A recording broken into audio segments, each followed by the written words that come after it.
হে তরুণী নওজওয়ান যুবকেরা, হে আমার মুরব্বিয়ানিরা, বাবারা শুনে রেখে দিন নামাজ, বাবারা শুনে রেখে দিন নামাজ। যদি তোমরা আমার হুকুমকে মেনে নাও, তোমাদের ভেতরে আমি আল্লাহ ভয় ঢুকে যাবে, তোমাদের ভেতরে আমি আল্লাহ ডর ঢুকে যাবে, তোমাদের ভেতরে আমি আল্লাহর ভয় ডর ঢুকে যাবে, ফলে তোমরা অন্যায় মুক্ত হতে পারবে।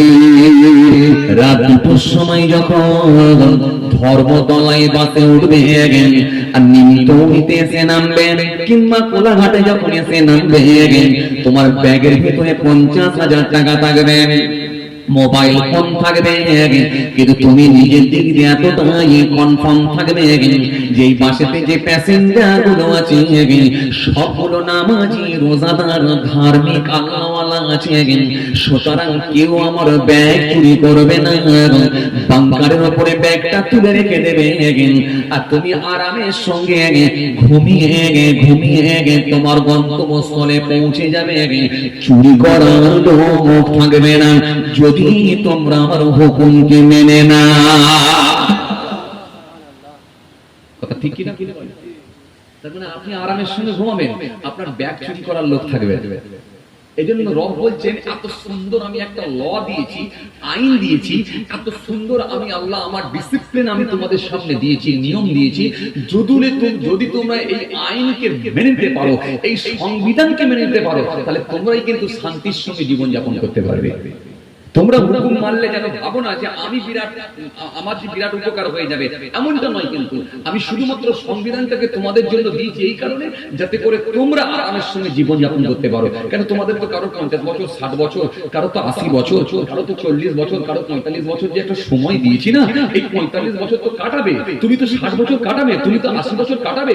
এই 80 বছরে পৃথিবীর জমির আল কাটতে গিয়ে মারপিট করে ফেলবে, খুন করে ফেলবে, চার করা জায়গার জন্য হসপিটালে চলে যাবে, চার করা জায়গার জন্য কবরে চলে যাবে। এই জন্য আমি আল্লাহ বলছি, না, আমার যে সংবিধান আছে এটাকে যদি মেনে নাও, তাহলে তোমাদের ভেতরে একটা ভয় ডর ঢুকে যাবে, এমন না তোমরা সমস্ত রকম পাপ কর্মগুলো থেকে বিরত থাকতে পারবে। কথা বুঝতে পারছেন কিছু? এই জন্য আল্লাহ বলছেন, তোমরা আমার হুকুমকে মেনে নাও, আমার হুকুমকে মেনে নাও। এই জন্য হুকুম মেনে নিলে আমরা অনেক গুনাহ থেকে কিন্তু বেঁচে যাব। আবার বলছি, গুনাহ ছাড়া কিন্তু কোনো মানুষ নেই, গুনাহ ছাড়া কোনো মানুষ নেই। আর গুনাহগারদের মধ্যে ওরাই উত্তম, যারা নিজেদের গুনার কথা মনে করে আল্লাহর দিকে ফিরে এসেছে। এই মানুষগুলো হলো উত্তম ব্যক্তি। গুনাহ ছাড়া কিছু কোনো মানুষ নেই, খালি কম আর বেশি। গুনাহ হওয়াটা স্বাভাবিক। কেউ নিজেকে দাবি করতে পারবেন না যে আমি গুনাহ মুক্ত, আমি পাপ মুক্ত, আমি গুনাহ মুক্ত, দাবি করতে পারবেন না। আমি আপনাকে একটা ছোট্ট মিসাল দিলে আপনি বুঝতে পারবেন আমরা কেমন করে গুনাহ করি। ছোট্ট একটা মিসাল দিলে আপনি বুঝতে পেরে যাবেন আমাদের গুনাহ কেমন করে হয়। আপনি অবাক হয়ে যাবেন। একটা দাড়িওয়ালা চাচা, সেও গুনাহ করে। কে বলেছে? তাহাজ্জুদের নামাজ পড়ে থাকলেও সে গুনাহ করে। যদি দুনিয়ার জমিনে কেউ জানতে পারে লোকটা তাহাজ্জুদের নামাজ পড়ে, সেই লোকটা আমাদের কাছে সম্মানের জায়গায় বিস্তার পায়। কথা বলছেন দেখেন, আমরা তাদেরকে সম্মান দিই, তাদেরকে আমরা ভালোবাসি, কারণ এই মানুষটা তাহাজ্জুদের নামাজ পর্যন্ত আদায় করে। এমন মানুষ আছে সে নিজেকে মনে করে আমি তো নামাজই পড়তে পারি না, আর এই লোকটা দেখো তাহাজ্জুদের নামাজ পড়লে ছাড়ে। তার মানে এই রকম ভালো লোক পাওয়া যায়। এই ভালো লোকটাকে যখন মনে করে, তার মানে তাকে কত সম্মানের জায়গায়। অথচ ওই তাহাজ্জুদের নামাজ পড়নেওয়ালা, আমি আপনাকে প্রমাণ করব, 1 মিনিট সময় নেব, 1 মিনিট আপনাকে বুঝিয়ে দেব, সেও কিন্তু গুনাহ মুক্ত হতে পারে না। এটা স্বাভাবিক, গুনাহ করাটা স্বাভাবিক। তৎকালীন সময়ের থেকে আজকের দিনে গুনাহ করার ব্যবস্থাপনাটা অনেক উন্নত মানের হয়ে গেছে। আপনি বুঝতে পারবেন না, আপনাকে আমি 1 মিনিটে পরিচয় করিয়ে দেব। কথা কিছু বুঝতে পারছেন? 1 মিনিটে পরিচয় করিয়ে দেব। ওই তাহাজ্জুদের নামাজ পড়নেওয়ালা লোকটা কেমন করে গুনাহ করে জানেন? কেমন করে জানেন? 1 মিনিট আপনি শুনেন, বুঝতে পেরে যাবে। ও যখন তাহাজ্জুদের নামাজ পড়লো, একেবারে জিকির করলো, ফজরের নামাজ পড়লো। ফজরের নামাজ পড়ে ওই মানুষটা ফজরের নামাজ পড়ে সকালবেলা একটু মর্নিং ওয়াক করতে বেরিয়েছে, একটু হাঁটাহাঁটি করতে বেরিয়েছে। আমরা অনেক সময় হাঁটাহাঁটি করি না, একটু হাঁটাহাঁটি করতে বেরিয়েছে। হাঁটাহাঁটি করে নিয়ে মনে হলো যে একটু সামনে চায়ের দোকানটা দেখা যাচ্ছে, এক কাপ লিকার চা খাই। তো এই এক কাপ যে লিকার চা খেতে গেল, এই এক কাপ লিকার চা খেতে গিয়ে যখন ওই চায়ের দোকানে গিয়ে বসলো, দেখা যাচ্ছে এলাকার আরেকটা বয়স্ক লোক, বয়োজ্যেষ্ঠ লোক, আর একটা মুরব্বী লোক, সেও এসে বসেছে। হঠাৎ করে দেখা যায় আপনার এই গ্রামে ময়নার দিকে এক ট্রাক্টর বালি সকালবেলা 6:30টার সময় ঢুকছে। তখন আপনি ওই লোকটা যে তাহাজ্জুদের নামাজ পড়েছিল, ওই লোকটা তখন একটু মাথা চুলকে নিয়ে পাশের লোকটাকে বলছে, ভাই, নামটা ধরে বলছে, ভাই, এই বালি সকালবেলায় কার ঢুকলো? ভালো করে বুঝবেন। তখন ওই পাশের লোকটা বলছে, ভাই, এ মনে হচ্ছে অমুকের ছেলে ঢুকলো, খালেকের ছেলে। এখানে যদি কেউ খালেক ভাই তাকে যেন রাগ টাগ করেন, বোঝানোর জন্য বলছি। এটা খালেকের ছেলের বাড়ি ঢুকলো। যখন বলেছে খালেকের ছেলের বাড়ি ঢুকলো, তখন আপনি তাহাজ্জুদের নামাজ পড়েন, আপনি আবার মাথাটাকে একটু চুলকালেন, চুলকে নিয়ে বলছেন, ভাই, এই খালেকের ছেলে এই কদিন আগে দেখলাম একটা লাল কালারের মোটরসাইকেল, নতুন মোটরসাইকেল নিয়ে এমাতা ওমাতা করছিল, ওটা কি অন্য লোকের মোটরসাইকেল নাকি না ও কিনেছে? বলে, না, ওটা তো খালেকের ছেলে কিনেছে। বলে, বাহ, বলো কি, খালেকের ছেলে মোটরসাইকেল নতুন, আবার বাড়ি ফেললো এক ট্রাক্টর, তার মানে বাড়ি টাড়ি করবে নাকি? তখন আপনি বলছেন, হ্যাঁ ভাই, হতে পারে, কেন 3-4 দিন আগে দেখলাম আমিন নিয়ে এসে জায়গা মাপ হচ্ছিল, তার মানে হতে পারে জায়গা মাপ হচ্ছিল। তখন আপনি একটু মাথা চুলকে বললেন, তাহলে তো পয়সা ভালোই করেছি। শেষ দোষটা দিলেন কি, তাহলে তো পয়সা ভালোই করেছে। তার মানে এখান থেকে প্রমাণিত হয় আপনি এখনো ভালো লোক হতে পারেন। কেন? খালেকের ছেলের এক ট্রাক্টর বালি ঢুকেছে, তো আপনার এত ইন্টারেস্ট কিসের? খুব ভালো করে বুঝবেন, আপনার এত ইন্টারেস্ট কিসের? খালেকের ছেলের এক ট্রাক্টর বালি যদি ঢুকেই থাকে, এতে সে তো কোনো অন্যায় করেনি, আপনি তাকে নিয়ে এত কেন ভাববেন? নিজেকে কেন ভাবাবেন? তার মানে আপনি এখনো ভালো লোক হতে পারেননি। কেন? ওই এক ট্রাক্টর বালি ঢুকেছে মানে আপনার শরীরে কিন্তু লোমগুলো দাঁড়িয়ে গেছে, তার মানে অ্যালার্জি ফুটছে। এরপরে যখন ইটের গাড়ি ঢুকবে, এরপরে যখন স্টোন চিপের গাড়ি ঢুকবে, এরপরে যখন রডের গাড়ি ঢুকবে, এরপরে যখন বালির গাড়ি ঢুকবে, এরপরে যখন সিমেন্টের গাড়ি ঢুকবে, তার মানে আপনি সহ্য করতে পারবেন না। যদি সহ্য না করতে পারেন, তার মানে আপনি এখনো ভালো লোক হতে পারেন না। কারণ আপনি তাহাজ্জুদের নামাজ পড়তে পারেন, কিন্তু এখনো পরিপূর্ণ ভালো লোক হতে পারেন না। আর পরিপূর্ণ ভালো না লোক হতে পারলে, শুনেন, যখন আপনি সহ্য করতে পারলেন না, শুনে রেখে দেন, আপনার মাইনাস পয়েন্টটা শুনে রেখে দেন। রাসূল এই জন্য বললেন, ইয়্যাকুমুল হাসাবা ফা ইন্নাল হাসাবা ইয়াকুলুল হাসানা কাবা তাকুলুন নারুল হাতাম। আল্লাহ নবী বললেন, তোমরা হিংসা থেকে বিরত থাকো, হিংসা থেকে বেঁচে থাকো, হিংসাকে বর্জন করো, হিংসা থেকে দূরে থাকো। কারণ আমি রাসূল বলছি, আগুন যেমন কাঠকে খেয়ে নেয়, হিংসা তেমন আমলকে খেয়ে নেয়। তাহলে আপনি যত বড়ই নামাজি হন, যত বড়ই দাঁড়িওয়ালা হন, যদি ওই খালেকের ছেলের যদি বালি ফেলা দেখে, ওর বাড়ি দেখলে যদি আপনার ভেতরে রাগ গুসা তৈরি হয়, যদি হিংসা যদি আপনার ভেতরে তৈরি হয়ে যায়, তখন আপনাকে বুঝতে হবে আপনার তাহাজ্জুদের নামাজটাও আল্লাহর দরবারে পৌঁছাতে নাও হতে পারে। তখন আপনাকে বুঝতে হতে পারে আপনার আমলগুলো সব আগুনের মতো খেয়ে নিতে পারে। কারণ রাসূল বলেছেন, হিংসা আগুন যেমন কাঠকে খেয়ে নেয়, হিংসা তেমন আমলকে খেয়ে নেয়। আমার কথা কিছু বুঝতে পারছেন? এইরকম ছোট ছোট গুনাহ আমরা মনে করি এগুলো ছোট ছোট ব্যাপার, কিন্তু এগুলো মারাত্মক মারাত্মক, এগুলো কাবিরা গুনাহ। কাবিরা গুনাহ আপনি বুঝতে পারবেন না কোন দিকে আমল শেষ, কোন দিকে আমল শেষ। কিছু কথা বুঝতে পারছেন? আমার বুঝতে পারছেন? এই জন্য আপনি বলবেন, তাহলে কি করব? না, বাড়ি যাচ্ছে যাচ্ছে, আপনার ইন্টারেস্ট কিসের? বড্ড জোর হলে যদি বলেন যে, ভাই এটা কার বাড়ি? অমুকের বাড়ি। আচ্ছা, মাশাআল্লাহ, ঠিক আছে, আল্লাহ তাকে বাড়ি করে। একজন লোক ভিত দিচ্ছে, রড ফেলেছে, স্টোন চিপ ফেলেছে, আপনারই ভাই। আপনি জিজ্ঞাসা করবেন কেন কত করে কামাই ও কোথায় থাকে, কত করে ইনকাম করছে, হ্যাঁ কত করে ইনকাম করছে, ও কোথায় থাকে, ওর ইনকাম কত?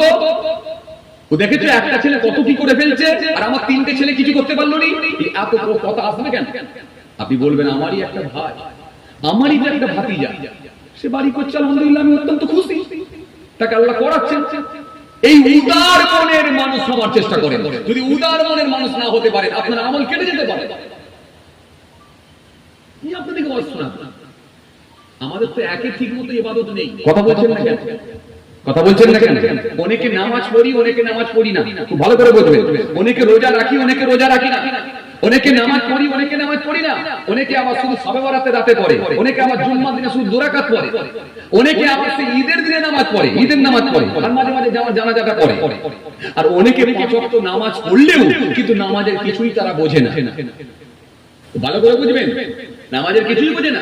নামাজের ফরজ বোঝে না, নামাজের ওয়াজিব বোঝে না, নামাজের মাকরুহ বোঝে না, নামাজ ভঙ্গের কারণ বোঝে না, কিয়ামে দাঁড়ালে কি করতে হয় জানে না, রুকুতে গেলে কি করতে হয় জানে না, সিজদায় গেলে কি করতে হয় জানে না, ডান দিকে সালাম ফেরালে কোন দিকে তাকাতে হয় জানে না, বাম দিকে সালাম ফেরালে কোন দিকে তাকাতে হয় কিচ্ছু জানে না। কিন্তু আল্লাহকে সিজদা দিচ্ছে। আল্লাহ দয়া করে যদি মাফ করে দেয় তাহলে আলহামদুলিল্লাহ বেঁচে গেল। যদি বলে অঙ্ক বুঝে নেব, হিসাব বুঝে নেব, তুই কেন শিখলি না, তাহলে কি হবে? আমার কথা কি কিছু বুঝতে পারছেন? কথা কি বুঝতে পারছেন না? আমি কি বুঝাতে চাইছি? তাহলে অবস্থা খারাপ, অবস্থা খারাপ। এখন মাস্টার যে টিচার আপনাকে নাম্বার দেবে, তার যদি মনোপ্রত না হয়, সেই ইচ্ছাগুলি তো কাটতে পারে নাম্বার। এটা হ্যাঁ না কিছু বলেন? মাস্টারের যদি মনোপ্রত না হয়, ইচ্ছা করলে তো নাম্বার কাটতে পারে। তোমার লেখা আমার মনোপ্রত হয় না, তুমি কোথায় কমা দিতে হয় তাই জানো, কোথায় স্টপেজ করতে হয় তাই জানো, যেখানে যেমন করে পেরেছো লিখে দিয়েছো। এখন মনোপ্রত না হলে আপনাকে কাটতে পারে। আর যদি মনে হয় যাক লিখেছে, অন্তত একটু নাম্বারটা দিয়ে বেরিয়ে যায়, অন্তত 5টা করে যায়, তাহলে মাস্টার। এখন আপনি যে নামাজটা পড়ছেন, এটা আপনার একটা প্লাস পয়েন্ট। সেটা কি? আপনি আল্লাহকে সিজদাটা দিচ্ছেন, অন্তত সাদা খাতাটা রাখেন, সাদা খাতাটা রাখেন। কিন্তু যদি বলেন আমি খুঁটিয়ে খুঁটিয়ে দেখবো, তাহলে তো অবস্থা খারাপ। কথা বলে না, হ্যাঁ না কিছু বলতে হবে তো, অবস্থা খারাপ না? অবস্থা খারাপ। আর যদি দয়া করে বলেন যাক বান্দা কিছুই না জানলেও আমাকে সিজদাটা দিয়েছে, তাহলে তবু একটা পাস করার লাইন আছে। আমি আপনাকে কি বোঝাতে চাইছিলাম, তাহলে আমরা হচ্ছে এরকম নামাজি। আর এর পরেও যদি আমাদের ভেতরে এখন আমরা পাপ মুক্ত না হতে পারি, তাহলে কেমন করে আপনি আমি নাজাত পাবো? গুনাহ হওয়াটা তো স্বাভাবিক ব্যাপার। আমি আপনাকে একটা জিনিস কি বুঝাই, এই যে দেখছেন না, এই যে মোবাইল ফোন, অ্যান্ড্রয়েড সেট, এখন এই অ্যান্ড্রয়েড সেট যদি আপনার হাতে না থাকে, আপনি পিছিয়ে যাবেন। কথা বলে না, লোকে বলবে এই লোকটা আধ্যাত্মিক জগতের লোক, এই লোকটা দুনিয়ায় বোঝে না। এই যে প্রত্যেকটা মানুষ এখন কি দাড়িওয়ালা আর কি দাড়ি কাটা, সবাই এখন অ্যান্ড্রয়েড ফোন ব্যবহার করে, এই মোবাইল ফোন ব্যবহার করে। এই যে মোবাইল ফোনটা আপনি ব্যবহার করছেন, জানেন কত ডেঞ্জার জিনিস? ব্রিটিশরা আমাদেরকে কি দিয়ে গেছে জানেন? পাপ থেকে আপনি বাঁচার চেষ্টা করবেন, কিন্তু পাপ গুনাহ আপনাকে ছাড়বে না, আপনার পেছন ছাড়বে না। আমি আপনাকে বলে দেবো, এক মিনিটে বুঝিয়ে দেবো। আপনি জীবনে গান শোনেননি, আপনি জীবনে গান শোনেননি, জীবনে ড্যান্স দেখেননি, কিন্তু এই মোবাইলের পাল্লায় পড়ে আপনি গান শুনতে বাধ্য হয়ে গেছে। কেন? আপনি রানিং একটা ওয়াজ শুনছেন, কোন একটা হুজুরের ওয়াজ শুনছেন, কোন একটা হুজুরের ওয়াজ শুনছেন, কোন হুজুর আপনার পছন্দের হুজুরের একটা ওয়াজ শুনছেন। ভালো কথা, এই ওয়াজটা শুনতে শুনতে শুনতে শুনতে শুনতে শুনতে মাত্র 15 মিনিট কি 20 মিনিট হওয়ার সাথে সাথে দেখা যাচ্ছে একটা অ্যাড এসে পৌঁছে গেছে। কথা বলছেন না কেন? হ্যাঁ না কিছু বলেন যারা জেগে আছে। এই যে অ্যাডটা চলে এলো, আপনি গুনাহ করতে বাধ্য, আপনার চোখে পড়ে গেল, মুখ ঘুরিয়ে নেবেন পরের কথা, কিন্তু প্রথমে দেখে নিয়েছেন, তারপরে শুনেও নিয়েছেন, তারপরে আপনি শুনবেন কি কাটবেন কোথায় যাবেন সেটা পরের ব্যাপার, সেটা আপনার মনের ব্যাপার। কিন্তু আমি আপনাকে বলছি, জীবনে আপনি গান শুনতে পছন্দ করেনি, কিন্তু গান শুনতে পছন্দ করতে, গান শুনতে আপনি বাধ্য। এই মোবাইল আপনাকে শুনিয়ে দেবে, তাহলে আপনি বলবেন ভালো, আমার কোনো গুনাহ নেই। আরে কথা বলছেন না কেন? কথা বলেন, আমার গুনাহ নেই। আপনি এখান থেকে বাস ধরলেন, বাস ধরে সোজা গিয়ে নিমতৌড়িতে দাঁড়ালেন, নিমতৌড়ি থেকে বাস ধরলেন, ধরে গিয়ে সিজদায় নামবেন। একটা যখন বাসে উঠলেন, এই বাসটায় ওঠার সাথে সাথে দেখলেন বাসটা হলো ভিডিও কোচ গাড়ি, তার ভেতরে ভিডিও চলছে আর দুমদার একটা গান হচ্ছে। আপনি নামাজি লোক, দাড়িওয়ালা লোক, টুপিওয়ালা লোক, ধার্মিক লোক, আপনি দান দিনদার লোক, আপনি যখন এই বাসেতে উঠে পড়লেন, বাসেতে উঠে যখন যাচ্ছেন, তখন দেখলেন ভিডিও কোচ গাড়ি, অর্থাৎ ভিডিও চলছে, গান চলছে। যখন আপনি ওই গানের দিকে একবার তাকালেন, তাকে তাও আস্তাগফিরুল্লাহ বলে বলে কি নিলেন, সরিয়ে নিলেন, নিয়ে আপনি গিয়ে কি করলেন, একটা সিটে গিয়ে বসে মাথাটা নিচু করে দিলেন। মাথাটা যখন নিচু করে বসলেন, ওই দিকে দেখবুনি, কিন্তু গান তো হচ্ছে, বন্ধ করতে পারলেননি, তার মানে আপনি না দেখলেও কিন্তু শুনতে বাধ্য, শুনতে শুনতে বাধ্য। তাহলে আপনি এরপরে বলতে পারবেন যে আমি গুনাহ করিনি? আমি আপনাকে প্রমাণ করে দিচ্ছি, এগুলো এগুলো কমন গুনাহ হবেই, মারাত্মক ব্যাপার। তবে একটা কথা শুনে, ইচ্ছা আর অনিচ্ছা দুটো কিন্তু আলাদা ব্যাপার, কথা বুঝছেন? এই জন্য আল্লাহ রাব্বুল আলামিন বলেন বড় গুনাহগুলো থেকে তোমরা বেঁচে থাকো, তোদের ছোট গুনাহগুলোকে আমি আল্লাহ ক্ষমা করে দেব, ছোটগুলো করো আমি আল্লাহ মাফ করব।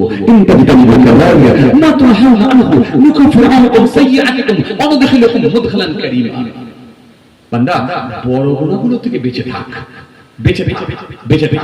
আমি বড় গুনাহ, কাবিরা গুনাহ আমি নানা করে অন্তত প্রায় পেয়েছি, কম বেশি প্রায় আমি পেয়েছি প্রায় 87 থেকে 95টার কাছাকাছি আমি খালি কাবিরা গুনাহ পেয়েছি, কম বেশি প্রায় 87 থেকে 87 থেকে 95টার কাছাকাছি কাবিরা গুনাহ।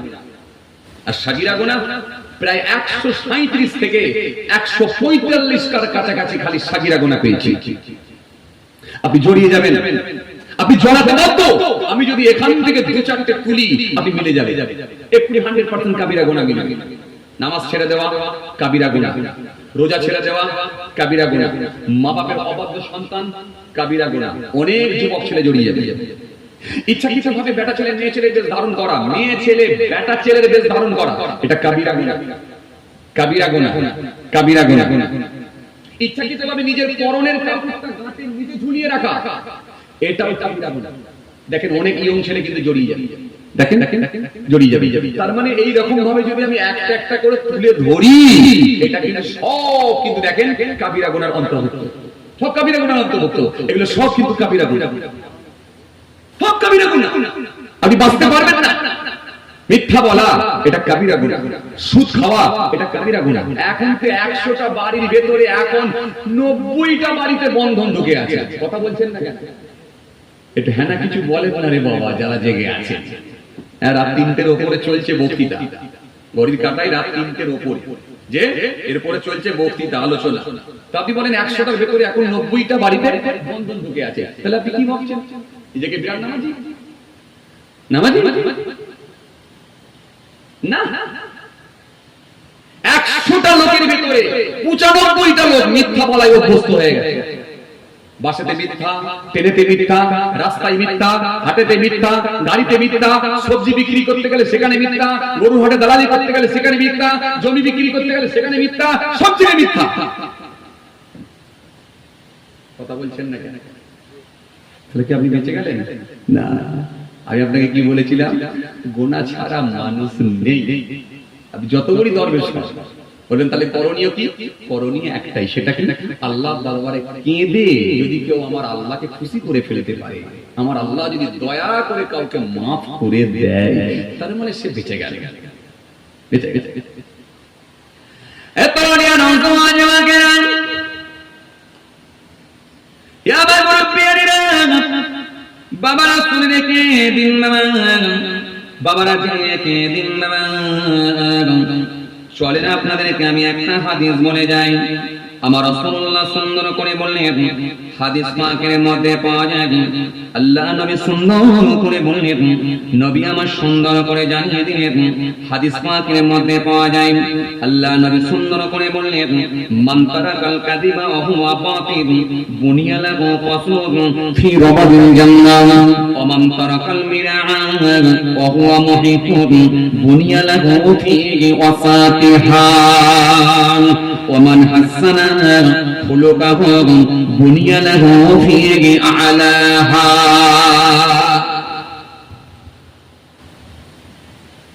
আল্লাহ নবী সুন্দর করে বললেন, মান তারাকাল কাযিবা ওয়া হুয়া বাতিল বুনিয়া লাহু কাসরুন ফি রাবাদিল জান্নাহ ওয়া মান তারাকাল মিরাআ ওয়া হুয়া মুহিতুন বুনিয়া লাহু ফিহি ওয়াসাতিহা ওয়া মান হাসানা খুলুকাহু বুনিয়া লাহু ফি আ'লাহা।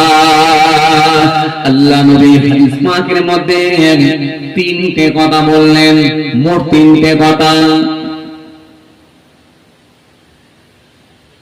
আমাকে নিয়ে এসেছেন মানে যে বিরাট আমি কাহিনী বলে যাব, বিরাট যে ঘটনা বলে দিয়ে যাবো, টান দিয়ে শুরু করে দুটো ঘটনা বলবো, এমনটা নয়। কিন্তু আমি যতক্ষণ থাকবো গোটা কথা কোরআনের আয়াত বলবো, গোটা কথা হাদিস বলবো, দিয়ে একটা একটা করে কিছু প্রয়োজনীয় কথা বলবো, যাতে করে আমরা যদি সেগুলোকে কাজে লাগাতে পারি, আলহামদুলিল্লাহ এটা আমাদের জন্য উপকারে আসবে। কোরআন হাদিস দিয়ে ওয়াজ করলে কি হয়, মানুষ পরিবর্তনের জায়গায় আসতে পারে যদি সেগুলোকে মানুষ মূল্যায়ন করে, যদি গুরুত্ব দেয়। তো সুতরাং ওয়াজ মানে যে বিরাট কাহিনী বলতে হবে, ঘটনা বলতে হবে, এই বললি যে ওয়াজ হয় এমনটা। কাহিনী তো আপনাদের আলহামদুলিল্লাহ কম বেশি অনেকেরই জানা আছে, কিন্তু যদি কোরআন হাদিসকে সামনে রেখে যদি সংস্কারমূলক কথাবার্তা কিছু তুলে ধরা হয়, কিন্তু প্রয়োজনীয় কথাবার্তাগুলো তুলে ধরা হয়, সেগুলো থেকে যদি আমরা বিরত থাকতে পারি, তাহলে আলহামদুলিল্লাহ এই মাহফিল আমাদের জন্য উপকারী হবে, আমরা সার্থক হতে পারবো। কথা বুঝতে পারছেন? এই মাহফিলটা তাহলে আমাদের জন্য কাজে লাগে। আসেন নবীর এই হাদিসকে সামনে রেখে আমি কয়েকটা কথা বলবো। রাসূলুল্লাহ সুন্দর করে বললেন, আল্লাহ নবী সুন্দর করে বললেন, মান তারাকাল কাযিবা ওয়া হুয়া বাতিল বুনিয়া লাহু রাসূলুন ফি রাবাতিল জান্নাত ওয়া মান তারাকাল বিরআ ওয়া হুয়া মুহিকান বুনিয়া লাহু ফি ওয়াসাতিহা ওয়া মান হাসানা খুলুহু বুনিয়া লাহু ফি আলাহা। আল্লাহ নবী সুন্দর করে বললেন, মান তারাকাল কাযিবা ওয়া বাতিল, আমি রাসূলুল্লাহ বলেন পৃথিবীর জমিনে যদি মানুষ মিথ্যাকে যদি বর্জন করতে পারে, মিথ্যা থেকে নিজেকে যদি বাঁচিয়ে নিতে পারে, মিথ্যা থেকে যদি দূরে থাকতে পারে, সমস্ত জায়গায় মিথ্যা থেকে যদি নিজেকে বাঁচিয়ে নিতে পারে, বাসে করে যাচ্ছে মিথ্যা বলবে না, রাস্তা দিয়ে হাঁটছে মিথ্যা বলবে না, সবজি মার্কেটে মিথ্যা বলবে না, গরু হাটে দালালি করতে গিয়ে মিথ্যা বলবে না, সব জায়গায় যদি মিথ্যা থেকে নিজেকে বাঁচিয়ে নিতে পারে, এটা বাতিল মনে করে, অন্যায় মনে করে, গুনাহ মনে করে, পাপ মনে করে যদি নিজেকে মিথ্যা থেকে বাঁচিয়ে নিতে পারে, আমি রাসূলুল্লাহ বলেছি আমার আল্লাহ তার উপরে এত খুশি, এত রাজি হয়ে যায়, আমার আল্লাহ খুশি হয়ে গিয়ে জান্নাতের কিনারায় তার জন্য একটা